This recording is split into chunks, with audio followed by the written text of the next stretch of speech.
Hey Makers Church, so good to see all of you. Welcome to another installment of our Testimony Tuesday, where we highlight some different folks that are tied to our Makers community and our Makers community and just learn more about them and their story and how they're navigating life.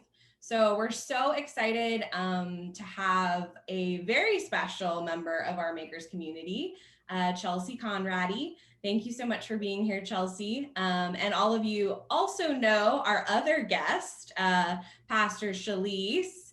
She's a familiar face around here. And for those of you who don't know me, my name is Martha. I am on staff at Makers on our communications team, and I'm also part of our worship team as a worship leader. So I'm just really excited to have an opportunity to chat with not only two amazing ladies, but two ladies that are very good friends of mine. So this is more of just a time to hang out, and we're recording our hangout than anything else, which is super fun.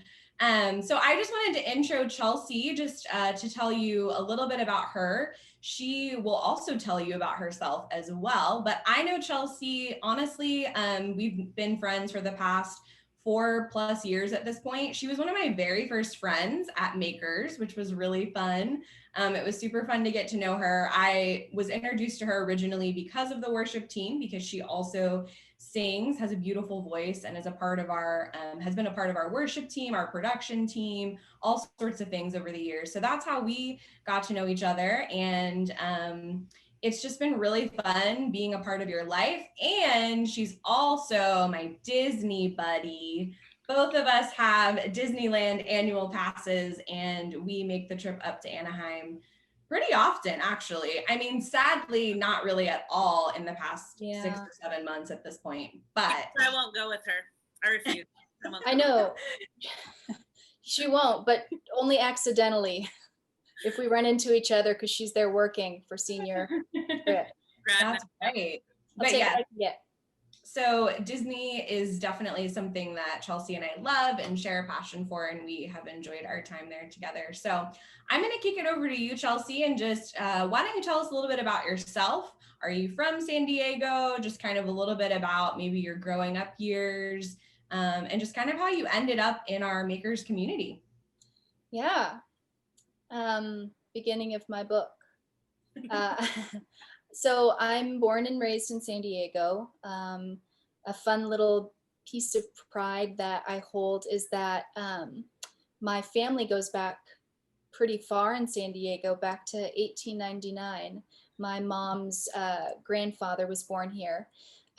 So, it doesn't go too far back where I've got family from Mexico and stuff, but yeah, that's like something that's really special. I like to imagine what it would be like seeing San Diego through, the generations before me. So I'm never leaving.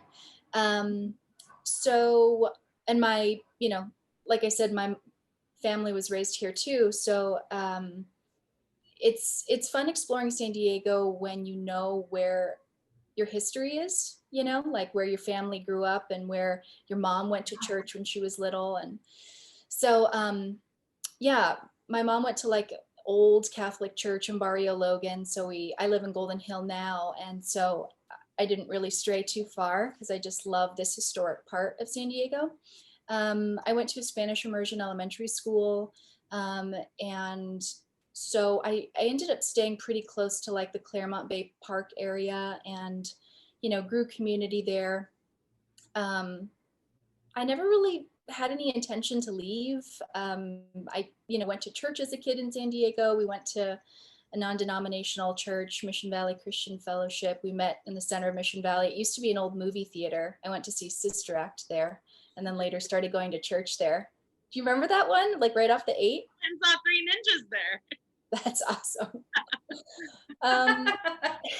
So that being said, I grew up going to church, and unlike a lot of the people that we share community with, I like really stepped away from the church for like a good decade, for no particular reason. I feel really grateful. I was thinking about this morning, where I was never hurt by the church. I don't have the story of why I used to be religious and then I stopped because, there's poor examples of Christian leadership in the world, or, you know, Mm.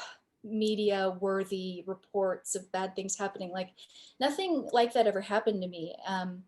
I just kind of floated away, and then I wouldn't say I floated back. I would say that with that time spent away, God was very central and like continuing to guide my life. I would say about the time that I started going back to church, which was about 2010 or early 2011, I had met Chalese shortly before that. I forget what year it was. Is it turning 2011? It's turning 2010, I think. Yeah. Okay. No, that's right. This is why we can never remember. We're like 2009, 2010, 2000. I know, because I met Chalese on New Year's Eve, and I didn't know her, but she was hosting a party, a New Year's Eve party, and I knew like one person that she had invited, and so I tagged along. So at this point in my life, I was like, I just finished college, and I was getting ready to start applying to graduate schools, and I was going through a really uh, pivotal time in terms of like life adjustment and change, as most people are as they're finishing college. Mm-hmm. Yeah. But yeah, I mean, I had history with, you know, depression and anxiety, and you know, it was really real at that point. So I thought, okay, I really need to push myself. I need to get out there. There was definitely like a stagnation in my life, and so I'd met Chalese, and that was we had a lovely night and rang in the new year, and we'd see each other in the community. Chalese had lived in the Golden Hill, South Park area on and off for a few years. I had never lived there because I had never moved out of my parents' house at that point. um, Relative to cultural awareness this month, celebrating Latin heritage and stuff, it is traditionally, it is not encouraged to leave the home before you get married. It's frowned upon. My mom didn't do it. She got married in the Catholic Church, and you know, her and her fiance at the time had like bought a house. She wasn't allowed to live there, you know. And so I meet Chalese, and you know, I'm like trying to figure, I'm like a car that is running out of gas, and I'm like puttering along, and I'm like trying to make turns while I'm, you know, like running out of gas and like trying to figure out the next move. Um, so yeah, that was just quite a time. So Chalese and I ended up running into each other a lot, and you know, uh, we didn't like we connected, but we didn't like really like lock into our friendship until a few months later. I don't know, maybe 6 months later. I'm not really sure, or actually, it might have been just a tad longer. And she was always very warm and welcoming, and just had the embrace of nobody that I had ever met before. Um, and so, yeah, like I was saying, it was just like a season of trying to figure things out. And Shalise and I reconnected through another friend who she had been living with for a while. And I sort of like connected with her a little bit more at the time. And she's like, as we you know, go to Krakatoa like a couple of times a week and process like the latest stressor that was coming over us, or maybe it was just me. She's like, I really think you need to talk to Shalise because she's like going through the same stuff. And I was like, well, yeah, like hopefully we'll connect sometime and that'll be great. And so, yeah, we kind of scheduled a little rendezvous together. We just went to get like mani pedis in this hole in the wall on El Cajon Boulevard. Like, I've never been back. And it was like not terribly impressive. And Shalise and I finished our, you know, manis early, and we went outside to get some fresh air. And yeah, next thing I know, we're like bawling in the strip mall, just bawling. I mean, like I'm gonna ugly. say that that's Shalisa's fault, the one who cries at the drop of a hat. Oh yeah, I know. And now just thinking about it. I know. I feel the welling up.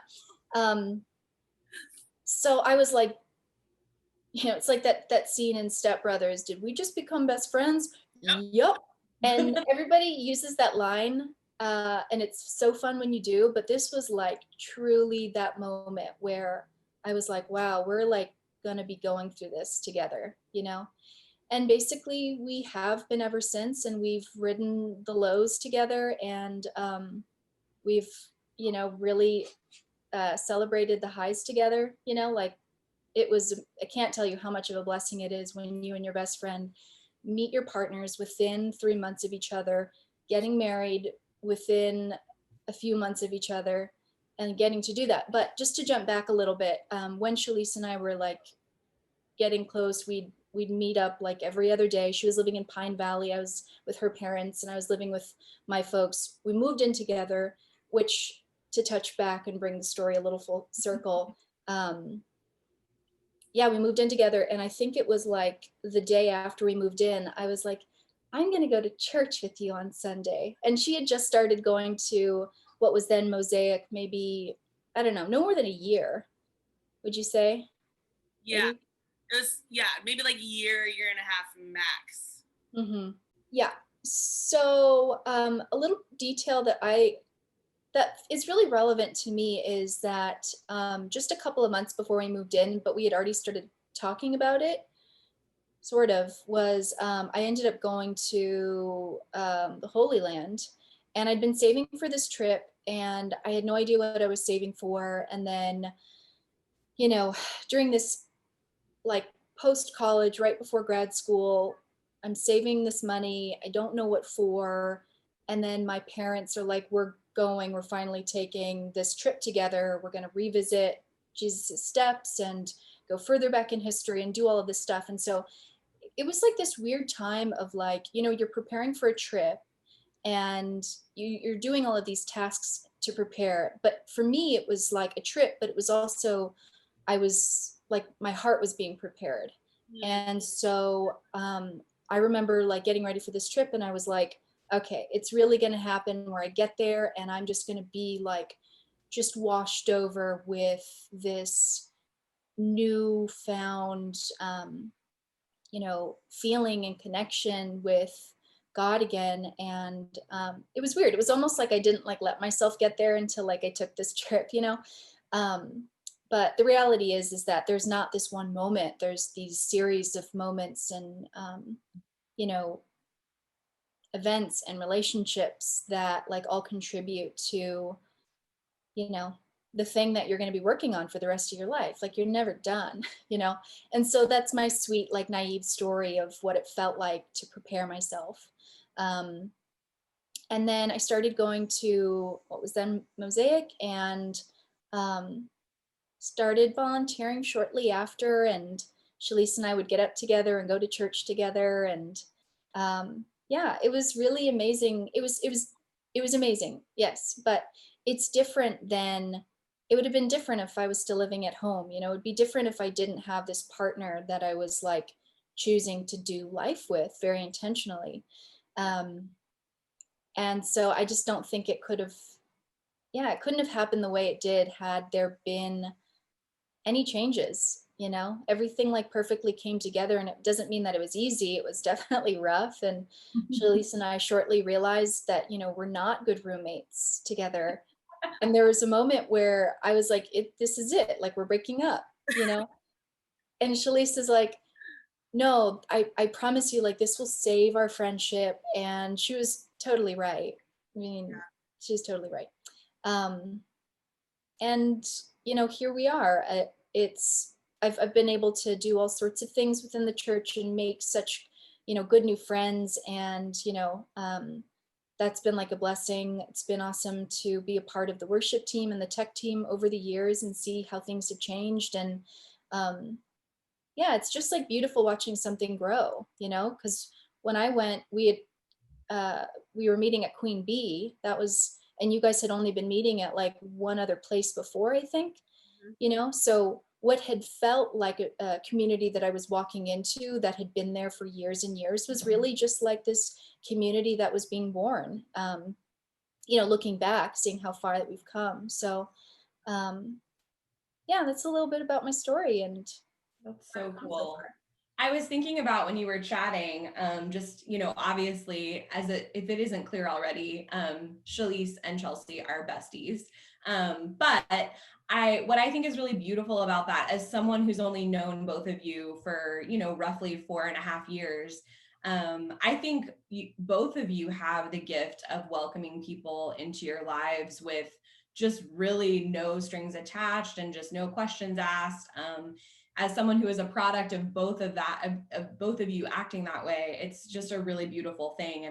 And I also was thinking about too how cool it is that I've known both of you as you've met your now spouses. I've been to both of your weddings. Like, it's weird to think that, like, just in that short amount of time, how much has changed in both of your lives, like, and that I've gotten to be a part of that. And that just made me really happy when I was thinking about that, when you were talking about that, like, just, it's cool that, God orchestrated us knowing each other and knowing that, we would all be able to be part of those special things together, which is just such a beautiful part of being in the family of God. And I think just a beautiful part of church community, of makers community. And it just struck me while you were talking. I was like, wow, that's so amazing that I was able to kind of be part of that. Yeah, I'm grateful you came into my life just when you did, because, well, one very memorable gift that I'll always be able to keep is that you sang at my wedding. And you sang the song that I had, we had two other friends there. Patrick Norton was one of them. And you sang the song as I was walking down the aisle, not when everybody else was, but when I was. And that wasn't even planned that way, but it ended up happening that way. So it was really hard for me to sing too, because all I wanted to do was just cry. Well, me and just, okay, I love it. I was taking a Chalese moment at that point, and then I was like, no, must pull it together, because as we all know, being singers, cry singing is really bad. Very distracting. Very distracting. Well, I'm going to kick it over to Chalese, because I know Chalese has some burning questions. So many burning questions, but I just thought it was interesting too, as Chelsea, you were sharing about, and Martha, it's funny your perspective on me and Chelsea, because I would not be the person I am without Chelsea. There's no question about it, because I've always been, a very warm and affectionate and inviting person with horrible boundaries, bad follow through, like no good, like great intentions and horrible execution on so many things in my life. But really, Chelsea and I's stories mirror each other so much, where I also was coming back to the church for the first time in a while of being separated, and, and was learning how to be in community again and be consistent and be faithful to something. And Chelsea was the one that really taught me how to do that and modeled for me so well, so it's like, it's crazy to think of our journey, and now being a pastor at the church, that I probably would not have been serving at so faithfully if it hadn't been for somebody like Chelsea being like, no, you said you're going to go, so we're going to get up and go. And the number of times that Chalese has said, you have high expectations of people. I'm like, is that true? I but on the converse to that, Chalese, we're really yin and yang. We might both have a welcoming energy, but Chalese has got her arms wide open. I'm a little bit more timid, but as soon as I get you in a corner as an introvert, I'm like, I just want to talk to you. See, that's what it was. You got me in a corner. And history. Sounds so creepy. Yeah. But, what I was going to just say to finish that thought was that, Chalese softens me, and she reminds me that one of my favorite old core values of what was then Mosaic was that structure must always submit to spirit. And I say it all the time, because it's true. I'm a very regimented person, and I like order, and I know that you're not always going to be able to be present to everything if you are always sticking to your planner. Yeah. Well, and especially in this season, I think more than any other season of our lives, we've become more like each other. Now we're in a global pandemic, and we all are introverting at some points, and we're all learning what it means to be in community in new ways. And I think that you and I have resonated more with just having a little more stricter guidelines for ourselves and our families. And but you're still working, you're still, you know, going to work. So I would just love for you to share what your kind of experience has been like, working at a hospital, being the most welcoming, open, communal person I know, but in the midst of a pandemic, how are you balancing like having those good boundaries and staying safe and still being involved and connected to community? Yeah. So I'm a licensed clinical social worker. I work in an emergency room. During the pandemic, I had a transition of jobs, which was just the weirdest time to do that. Because now I have, you know, these newer coworkers, and I realize you've never seen me smile because you've only ever seen me in a mask. Not that it's so great, but it's such a personal thing about a person, and you know, it's a weird thing. So I never stopped working. I stopped working as many days, but more hours per day. So now I have the massive blessing of 312s. And so it's been really interesting, that transition at the time that it did, because I actually had been waiting for this job change since November. And yeah, as like a person who loves to schedule things like Jesus take the wheel. I have no say. I really have no say, you know, and this I accept. So I try my hardest, and then things happen when they do. And so this job change happened pretty much at the beginning of the pandemic. And you know, it's I'm grateful to have a job. Absolutely. I've been grateful to keep going in. And my husband, Wayne, who started working from home at the exact same time, you know, uh, he's an extrovert. That's much harder for an extrovert to do. And I'm an introvert, and I'm going to work, and the grass is always greener. And, you know, we'd talk at the end of the day, like, I wish we could swap, you know, it would probably be more conducive for our personalities and to thrive. But, you know, that's not what growing is. Growing is being challenged. And so, you know, I'm like walking past a room, and then you know, I'm not going to share details, but you know, you see things that are really concerning, and you see people that are, you know, passing away, and I'm like, this is it. Like, this is the casualness of this work and this job. And this season for everybody I know has just really produced a lot of existential crises and thoughts. And you know, I know I'm not alone in that. That's for sure. It's not been, you know, easy. And when Martha, when you invited me to do this, I was like, is it okay that I'm like having a hard time? Like, this is a tough season. And you're like, no, absolutely. It is for me too. You remember that, right? And I'm like, oh yeah, it's not just me. Yeah. Because it's so easy for us to feel isolated and to feel othered. And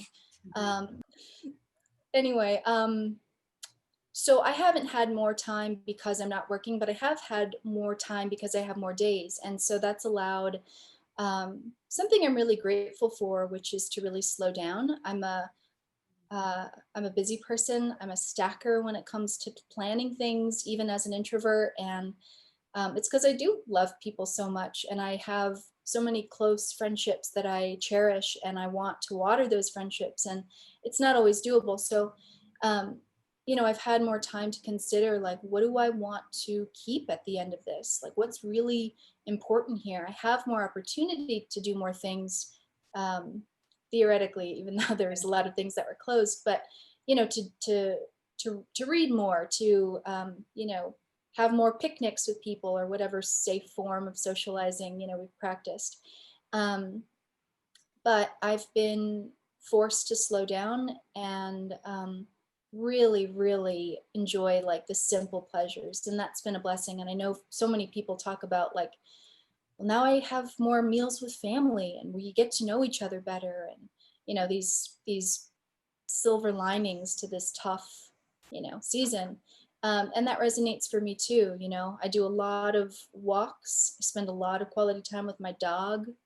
You know, brushing his teeth 4 times a week, and he's like, go stop. This is like too much attention, you know? And I'm like, but you're wonderful. And I love spending this time with you. That's a true story. Children right now. I know. I'm like, is this God preparing the womb? Yes, it is. It's exactly what that is. So, you know, and I'm a nervous person. I am an anxious person. And I, you know, the joke is that like I've been training for this my whole life because I got sanitizers in every like corner of my Yeah. home and purses and stuff. But I'm still nervous, you know, and I'm like I wear two masks at work and I, you know, wear the eye shield and I get made fun of sometimes even by some of my providers. And, you know, we're just like trying to do our best and I trying to balance and figure everything out. And for the most part, you know, for the most part, I'm good. I'm grateful. I'm working. I'm still. Can you hear that beeping? Sorry about that. It's okay. Don't worry about it. You know, for the most part, I am well. But what's funny is Wayne and I, and he's for the most part well too. But we take turns like having freakouts. Yeah. Like one day I'll be like, I'll ask myself, have I been like severely depressed for the last week and didn't even realize it? You know, and then the next day, I'm like, oh, wow, Golden Hill is so beautiful. I love going on walks. Thank you, Communal Coffee, for the iced tea. And, you know, Mateo, that was a lovely gluten free baked good. And I'm like grateful for every detail in my day. I'm talking every detail, you know. I get asked sometimes, I have this one psychiatrist who's like, what do you do when you're not here? Like you have all this time, because a lot of people in my field work many jobs and have private practices and whatnot. And I don't. And I'm like, I am busy. I am busy being intentional about like what is filling my cup and, you know, who is it that I haven't connected with and work right now and I'm not at work. That's the work. And I love it. You know, I do love, you know, texting you, Martha, and being like, let's go to downtown Disney because Disneyland is closed, but like we need some magic, you know, and you know, connecting with Chalese where I'm like, you're my best friend and I haven't spoken to you in 2 weeks and we need to share a meal, you know.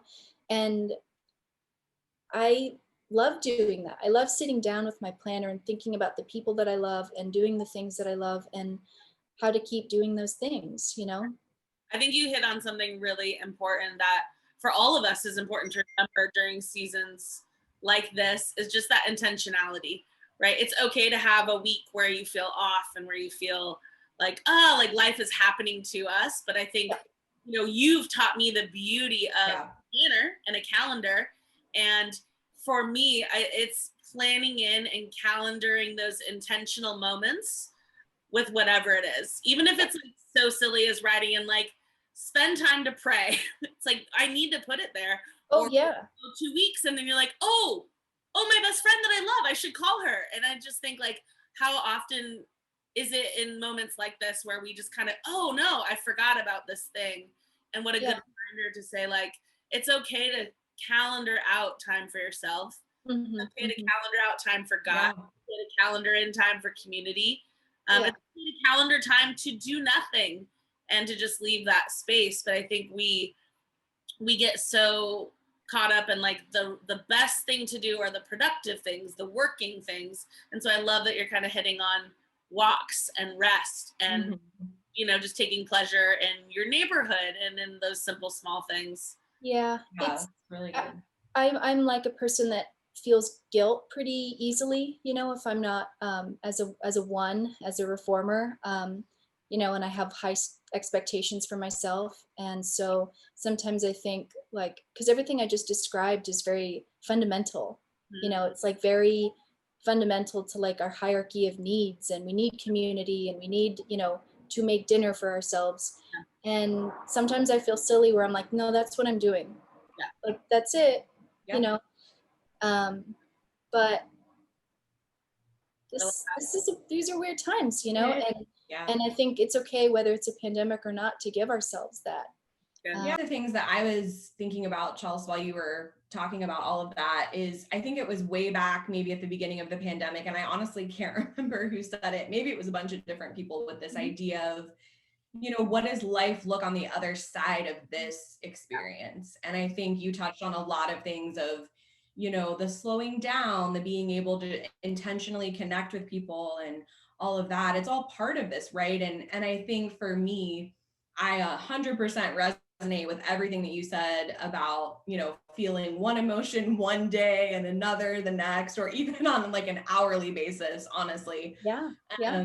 But I do think that there is a lot of power in seeing the good in the situations and being grateful for the things, and I'm grateful for the three of us that we've all had, relatively low impacts on our daily life and working. And I know that's not the case for so many people. And so I think a lot of people maybe listening to this or watching this have a different experience. And so I think for those of you, we see you and we love you and we understand that you've probably experienced this very differently. And just my thought and just gratefulness is just be able to have your people that you check in on, even if you're doing the checking in. Like, you don't need to wait for someone to check in with you, check in with that person. And the conversation that Chelsea referenced between her and I about, when I asked her to do this, we had this really beautiful conversation about just like where we're at. And it was like this really deep, like emotional conversation. And it was just more like,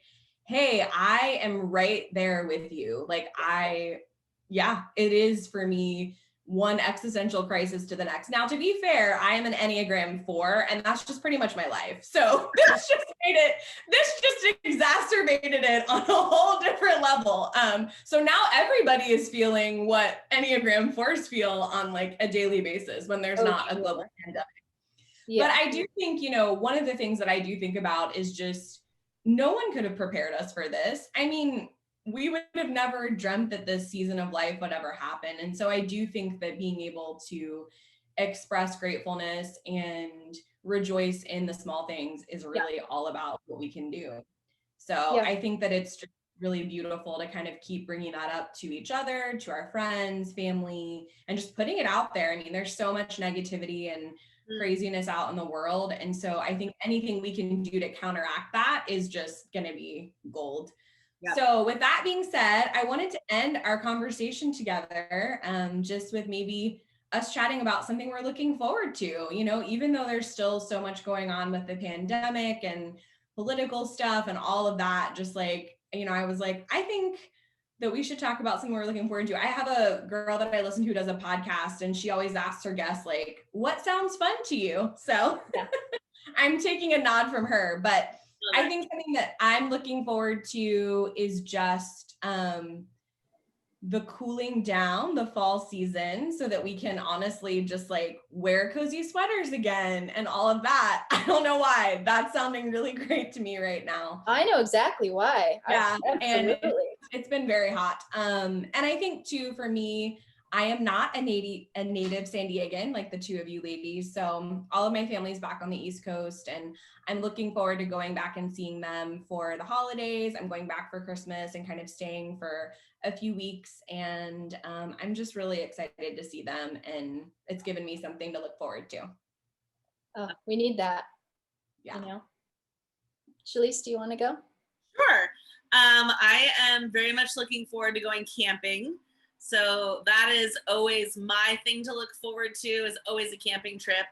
And I put them on the calendar way far out in advance, so I always have something to look forward to. But I've been itching to get to the Eastern Sierras. So Drew and I are going to go to June Lake and do some fishing and kayaking for a couple days next week. And it'll be the end of my school quarter, so grades will be done, everything will be over, and I can really just relax and unplug. So I'm really looking forward to that. Chelsea, what are you looking forward to?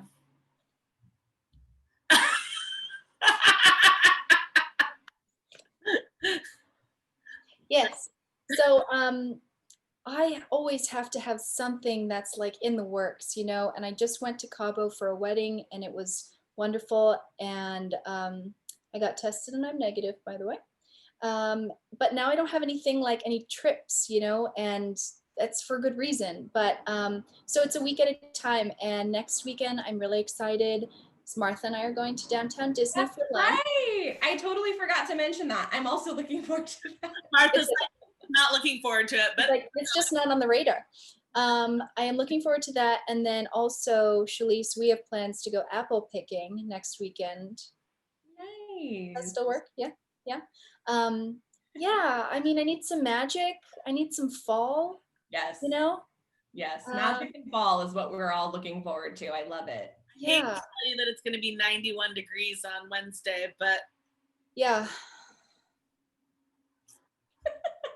That's my response to that. A big old thumbs down. wrap it up. Let's end it on a high note. All those things we're looking forward to. Those were good things. It's going to be hot again. That's okay. We're good. Well, Yeah. Whimsy. yes. Whimsy. Whimsy is always good. Moments to get outside of your area, to get outside of your house, to do something you don't always do. So apple picking, driving somewhere, even if you're just driving to go for the sake of driving, you know. Yeah, we're driving for produce. Like, let's be clear. And like just one kind. Yeah. Just go pick apples, do something different. And I think it's restorative to the soul for sure. It really is. Yep. Well, ladies, I love you both so much. This has been super fun. This did not feel like, a Testimony Tuesday sort of obligation. This was a pleasure and just such a lovely time to hang out. So thank you guys, all of our Makers fam and other people who might be watching this, for tuning in. And yeah, hope you enjoyed our conversation today. We will see you soon. Bye.